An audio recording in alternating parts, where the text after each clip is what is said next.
বিরতির পর স্বাগত। রাজ্যের তথ্য সংস্কৃতি দপ্তর এবং বিভিন্ন সরকারি দপ্তরের সহযোগিতায় গতকাল কমলপুর মহকুমায় বর্লুদামা ত্রয় মণ্ডপে সূচনা হলো 128তম ঐতিহ্যবাহী মহারাস যাত্রা উৎসব এবং মেলার।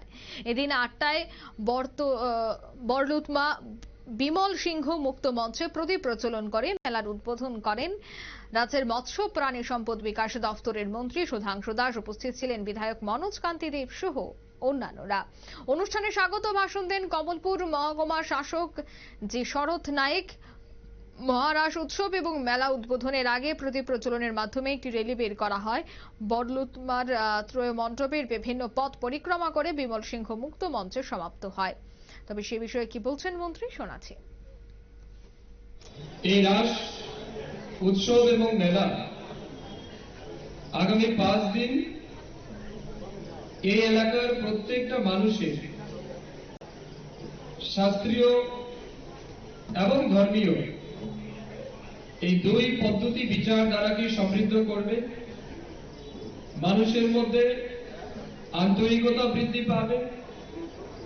আমাদের যে প্রাচীন ঐতিহ্য এবং পরম্পরা রয়েছে, ভগবান শ্রীকৃষ্ণের কৃতিত্ব, ভগবান শ্রীকৃষ্ণের সমস্ত করণীয় যে নীতি আদর্শগুলিকে রয়েছে এগুলি নিয়ে এখানে পর্যালোচনা হবে এবং আজকের প্রজন্ম যারা এই পথ দিয়ে এখনো হাঁটতে পারেনি, যারা বুঝে না জানে না, তারা এখান থেকে অনেক বেশি কিছু শিখবে, এটা আমি আবেদন রাখছি এবং বিশ্বাস রাখছি।